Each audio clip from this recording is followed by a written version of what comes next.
Hey y'all, so I know I haven't posted a video lately, but we've been super busy around here. Just about got caught up, and it seems like when you do a video, it takes twice as long to do something, and I just really haven't had time because there's so much I've had to get done. So I do work full time, plus try to do all this stuff, and there's only so much time in the day. But today we're out here building some arches for our tomato plants. So I'm going to show you how we build these arches. Now this is new to me, and this is just the way I'm going to try it this year. This is not a permanent structure, and I'll explain why later, because we're doing it in the garden and not in a bed. And once we're done, I'll pull all this up so we can come back through with a turning plow to turn this. I don't know if you can tell, but this spot here, the soil is really poor. It's just straight Carolina red clay. So we've got some stuff we're going to add into it to plant our tomatoes, and I'm going to see if I can find some really old broke down mulch, and I'm going to mulch this entire side of the garden.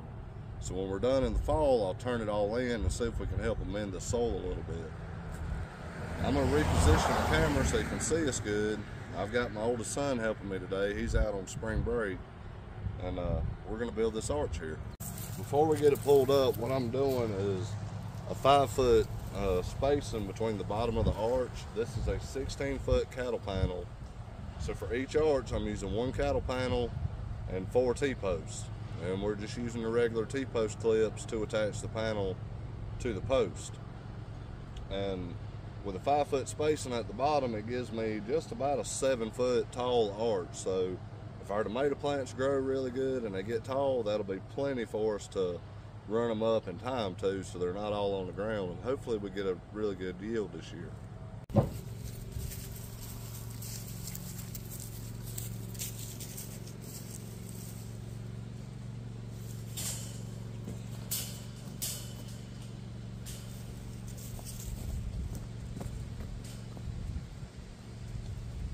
right, get in there and hold it.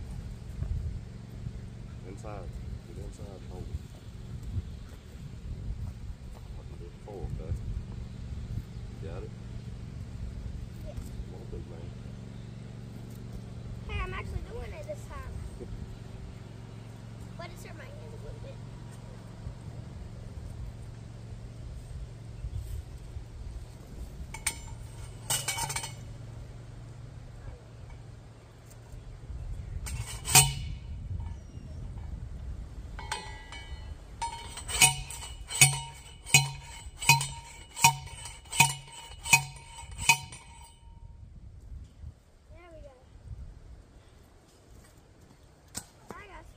On my hand. Get out here and work. I mean, it is hot a little bit.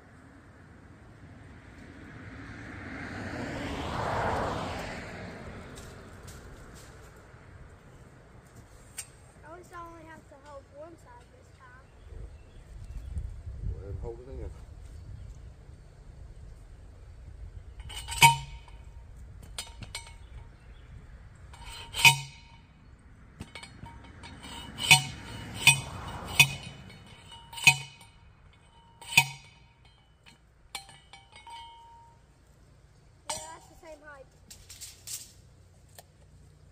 That didn't hurt my hand at all.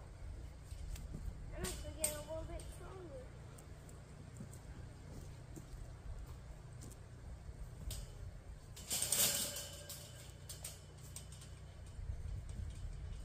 Looks good to me. Both of them. Because we're going to have two potato plants. Tomatoes. Tomatoes. Not potatoes, because they grow in the ground. That's in our garden down there. We have like 3 gardens, 1 in a raised bed. Now that we've got our T-post drove in and our panel in, I use these just regular clips. And the way I put them on, you hook that side, pull it around the post, and I just take a pocket screwdriver and hook it in right there and roll it around, and that holds everything in place. On this side, I take my fencing pliers and just pull that side down right there, and it holds it all tight. And I'm going to do 2 on each post, 1 at the top, 1 at the bottom, and that'll hold everything together. And I think it should be plenty strong enough for what we're doing. And it'll be easy to take back down when I get ready to turn it in the fall.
So now that we've got our arch built, I've dug out a fur down each side. And like I said, this land is pretty poor down here. So what I'm gonna do is take a half a bag of composted cow manure and put down a layer, and then a half a bag of raised bed mix for our tomatoes. And hopefully it'll give them a good start. This is not enough for them to fully grow in, but it should help them some.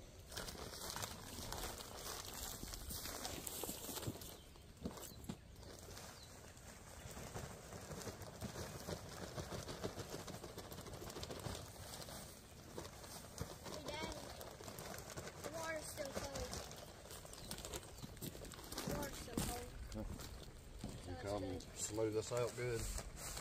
Yeah. I'll go get the hose.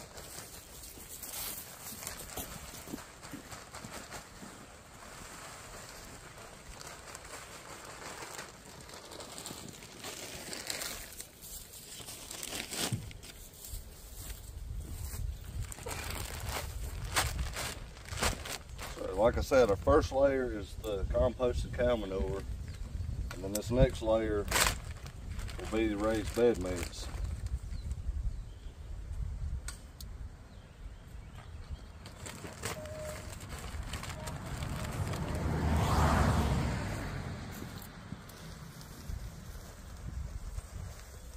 Hey, Daddy, if farmers are watching, Hey, spread it smooth.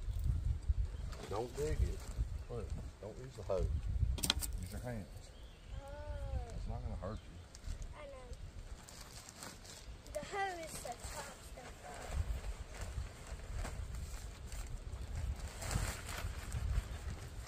Use your hands to spread that out. Now ideally,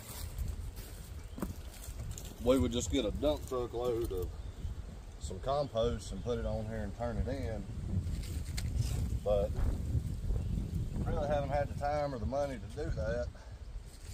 So we're going to try to do it as we plant our garden. We'll amend the soil a little at a time.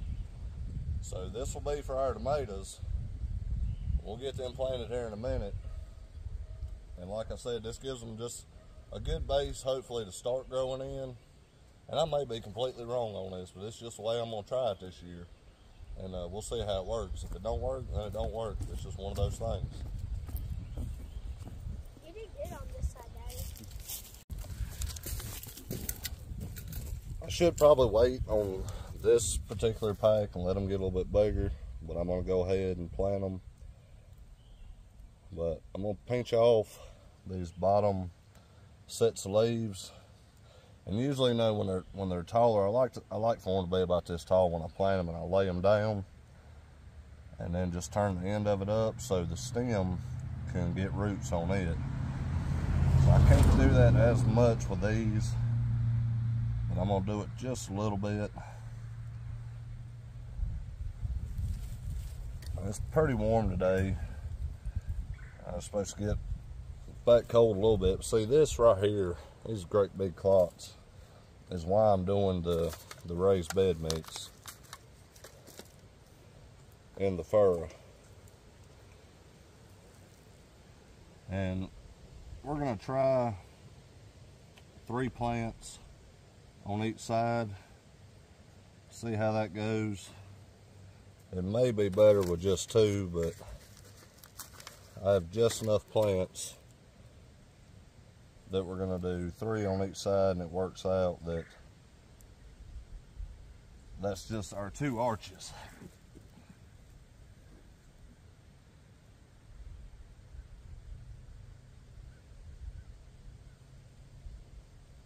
Get them covered up good. I'm gonna move some of this clay back over just to cover everything up.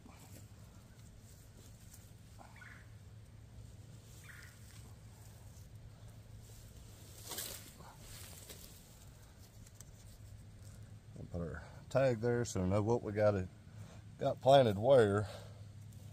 And we're doing Mountain Pride, Roma, and mortgage lifters this year.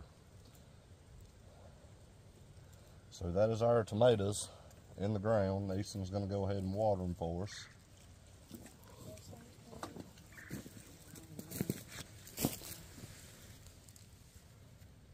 A little more.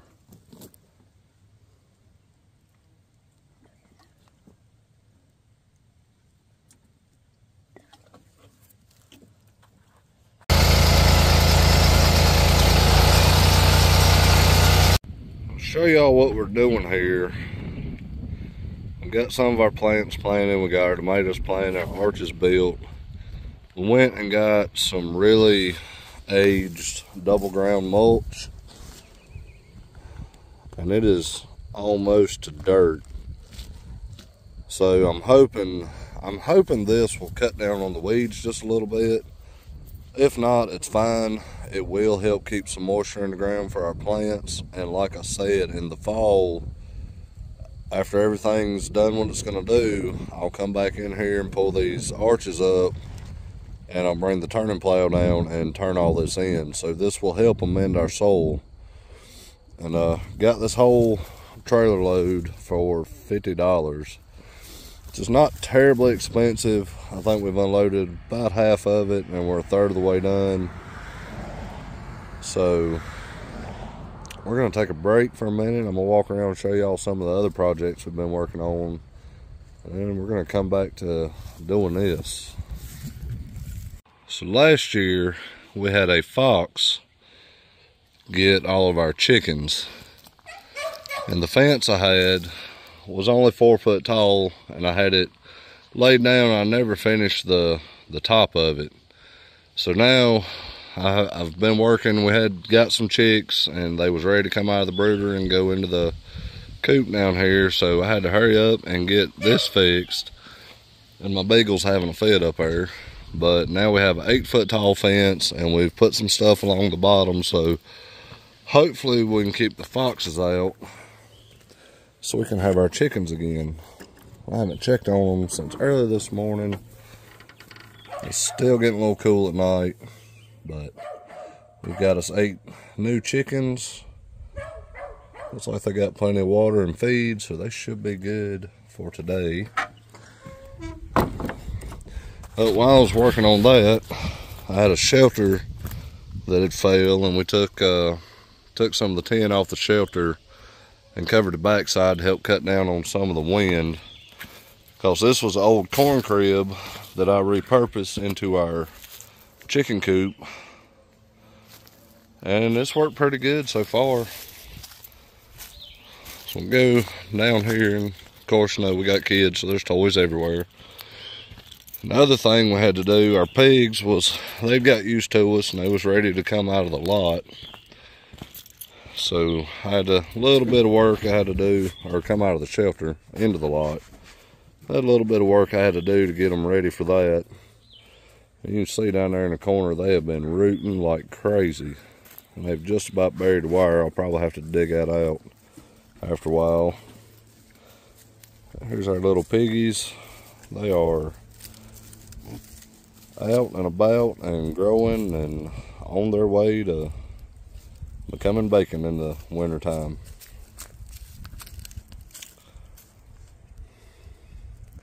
And these are some of the things why I've been so busy. I haven't had time to do any videos in the forge, because springtime the farm work takes over and the forge has to slow down for just a little bit.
We just finished up here. It's right at supper time. And that load done every bit that I was gonna do. And I've even got a little pile left down here at the end. I'll find something else to use for. But I'm sure by now you're wondering why I'm just doing this section and not the rest of it. So on the other side over here, I've already got 3 rows of green beans and 2 rows of corn planted. And as far as a row crop like that, it'll be fine the way it is for this year. And this side needs a little more work to it. That side I've already incorporated some leaves and wood chips and burnt a brush pile on it for some ash. So that side's slowly getting better. But this side we've got now most of what we're gonna plant down here. I've got one about 15-foot section left down here. I'll let this motorcycle go by. I've got one section of about 15 foot down here. I may come back in a week or two and plant some cantaloupes or something else. But we've built our arches, we've planted our plants, tomatoes and peppers, squash, zucchini, dill, and a couple other things. And I do have some wildflower seeds I'm going to sow somewhere down here to help attract the pollinators to the garden. But that's it. It has been a long, hard day. We have worked our tails off, and I'm wore out. I'm going to get me some supper. Hope y'all enjoyed it. If you got any questions, leave them in the comments. Thanks for following. Thanks for watching. Y'all have a good one.